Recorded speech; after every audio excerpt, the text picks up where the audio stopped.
दोस्तों मंगलवार की सुबह सुबह का वक्त होता है और एक आर्यन नाम का लड़का गुड़गांव से मेरठ में अपने माता पिता को फोन लगाता है। उसके माता पिता फोन नहीं उठाते हैं, जिसके बाद वो फिर से अपने माता पिता को फोन लगाता है, लेकिन बार बार फोन करने पे भी उसके माता पिता फोन नहीं उठाते हैं। जिसके बाद वो मेरठ में ही अपने एक पड़ोसी शिवम को फोन लगा के कहता है कि वो एक बारी उसके घर जाके देखे, क्योंकि उसके माता पिता और उसके दादा दादी फोन नहीं उठा रहे होते हैं। जिसके बाद शिवम उनके घर चला जाता है।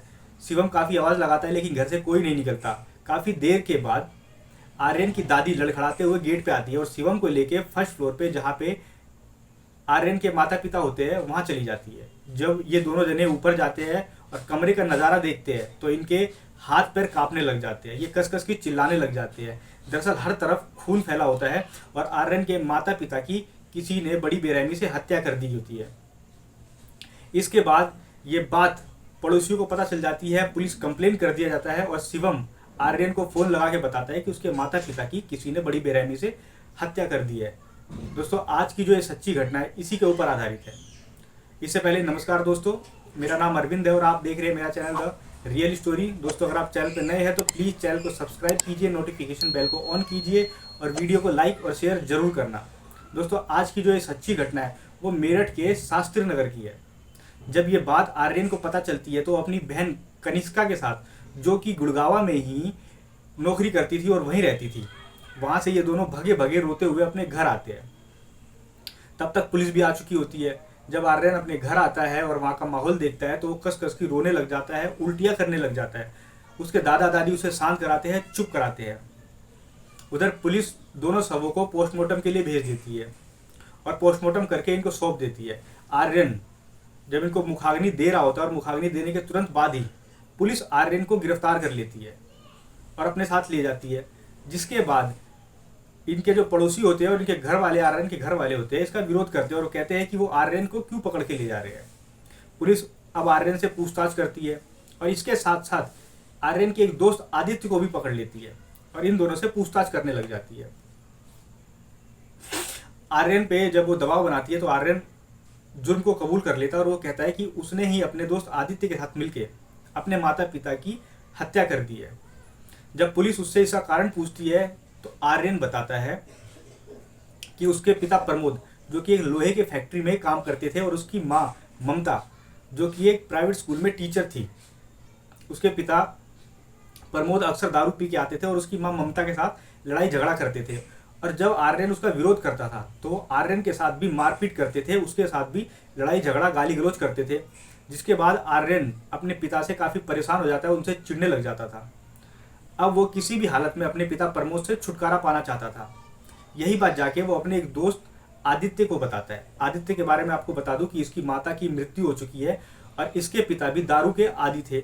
वो भी आदित्य के साथ मारपीट करते थे और आदित्य भी अपने पिता से काफ़ी चिढ़ता था क्योंकि वो घर का ख्याल नहीं रखते थे। आदित्य के जो पिता थे उनको डिप्रेशन की शिकायत थी और उन्हें दवाई चला करती थी। अब आदित्य और आर्यन मिलकर डिसाइड करते हैं कि क्यों ना दोनों पिताओं को मार दिया जाए। अब वो ये डिसाइड कर लेते हैं कि सबसे पहले वो आर्यन के पिता प्रमोद को मारेंगे और उसके बाद वो आदित्य के पिता को भी मार देंगे।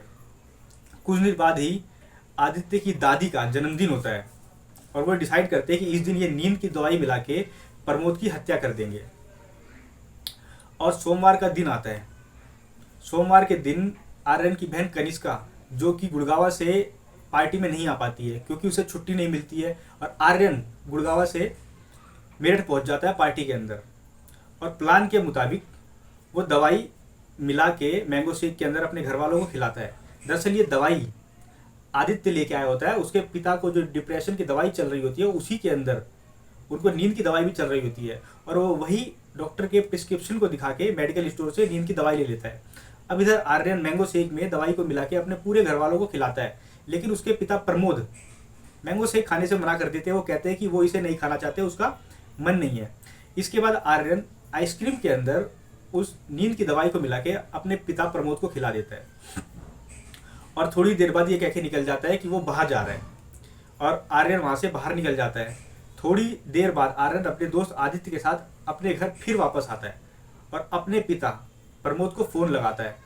घर में सब सो गए होते हैं, प्रमोद जगे होते हैं, उन पर दवाई का थोड़ा कम असर हुआ होता है। प्रमोद नीचे आते हैं और दरवाज़ा खोलते हैं। दरवाज़ा खोलने के बाद आर्यन और आदित्य दोनों घर में घुस जाते हैं। प्रमोद फर्स्ट फ्लोर पे ऊपर जाके सो जाते हैं। आर्यन और आदित्य अब फ़ोन में गेम खेलने लगते हैं और प्रमोद के सोने का इंतज़ार करने लगते हैं। रात के लगभग 1 बज रहे होते हैं। जब प्रमोद नींद में सो जाते हैं तो आर्यन और आदित्य चुपके से उनके कमरे में जाते हैं, उनके मुंह पे रुमाल लगाते हैं और उनके गर्दन पे कई सारे वार कर देते हैं। जिसके बाद प्रमोद थोड़ा बिलबिलाने लग जाते हैं, चीखने लग जाते हैं। अब उनकी आहट सुन के उनकी पत्नी ममता जो थी वो जाग जाती है, लेकिन उनके ऊपर दवाई का असर हो रहा होता है। वो जब उनको बचाने के लिए आगे बढ़ती है तो लड़खड़ा के गिर जाती है, लेकिन तब तक आर्यन और उसका दोस्त आदित्य प्रमोद के ऊपर कई चाकू मार चुके होते हैं और जिसके बाद प्रमोद की मौत हो जाती है।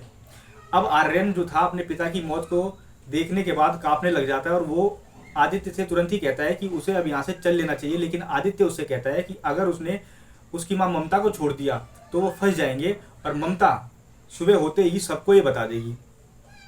आर्यन उसे उसकी माँ को मारने से मना करता है, हालांकि इनका प्लान जो था वो सिर्फ पिता को मारने का था, लेकिन आदित्य इसकी माँ को भी मार देता है। वो मुंह पे कपड़ा रखता है और गर्दन पे 3 से 4 बार करता है, जिसके बाद ममता की मौत हो जाती है। अब जो इनके कपड़े होते हैं, इनके हथियार होते हैं, ये अपने कपड़ों को बदल देते हैं और नए कपड़े पहन लेते हैं और हथियार और कपड़ों को एक स्कूटी की डिक्की में डाल के वहां से गुड़गांव निकल जाते हैं। जिसके बाद सुबह सुबह जब ममता मंगलवार के दिन स्कूल नहीं पहुंचती है तो उसके स्कूल वाले ममता को कॉल लगाते हैं और वो जब फ़ोन नहीं उठाते हैं तो वो ममता की लड़की कनिष्का को गुड़गांव में फ़ोन लगाते हैं और उससे कहते हैं कि तुम्हारी माँ जो है वो स्कूल नहीं आई है, वो फ़ोन नहीं उठा रही है। कनिष्का फ़ोन ट्राई करती है लेकिन उसके माता पिता फ़ोन नहीं उठाते हैं, जिसके बाद वो अपने भाई आर्यन को बताती है। फिर आर्यन फ़ोन ट्राई करता है, वो फ़ोन नहीं उठाते हैं और फिर वो अपने एक दोस्त शिवम को फ़ोन कर देता है, पड़ोस वाले को, और वो जाके वहाँ देखता है तो पता चलता है कि उनकी मौत हो चुकी होती है। इधर पुलिस जो है वो कार्रवाई कर रही होती है। पुलिस प्रमोद का फ़ोन चेक करती है तो वो देखती है कि जो लास्ट कॉल थी वो उसके लड़के की आर्यन की थी। पुलिस को थोड़ा थोड़ा आर्यन के ऊपर शक हो रहा होता है। उधर जब पुलिस घर वाले से पूछताछ करती है तो सब बताते हैं कि उन्हें रात में क्या हुआ, यानी आर्यन के जो दादा दादी थे वो कहते हैं कि हमें कुछ पता ही नहीं चला कि हमारे बच्चों के साथ कब ये सब हो गया। अब पुलिस को जो था वो आर्यन के ऊपर शक होने लग जाता है, क्योंकि इन दोनों को नींद की दवाई दी गई होती है और आर्यन जो था वो बिल्कुल सही से गुड़गांव चला जाता है। उधर पुलिस जब सीसीटीवी की जांच पड़ताल करती है तो सीसीटीवी में आर्यन का दोस्त आदित्य और आर्यन दिख जाते हैं और पुलिस को इनके ऊपर शक हो जाता है। जिसके बाद पुलिस इन्हें मंगलवार को ही अपने साथ उठा लेती है और इनसे पूछताछ करने लग जाती है, जिसके बाद ये अपने जुर्म को कबूल कर लेते हैं। और जब ये बात पब्लिक के सामने आती है और जब ये बात आर्यन के परिवार वालों के सामने आती है तो वो सब हैरान रह जाते हैं। जो पड़ोसी होते हैं वो भी दंग रह जाते हैं और वो यही सोच रहे होते हैं कि एक बच्चा अपने माँ बाप को इतनी बेरहमी से कैसे मार सकता है। दोस्तों ये जो घटना है ये विचलित करने वाली है। ये घटना अभी कुछ दिन पहले ही हुई है। हालांकि पुलिस ने अब आर्यन और आदित्य को जेल भेज दिया है। मिलते हैं किसी और दिन किसी और कहानी के साथ। नमस्कार।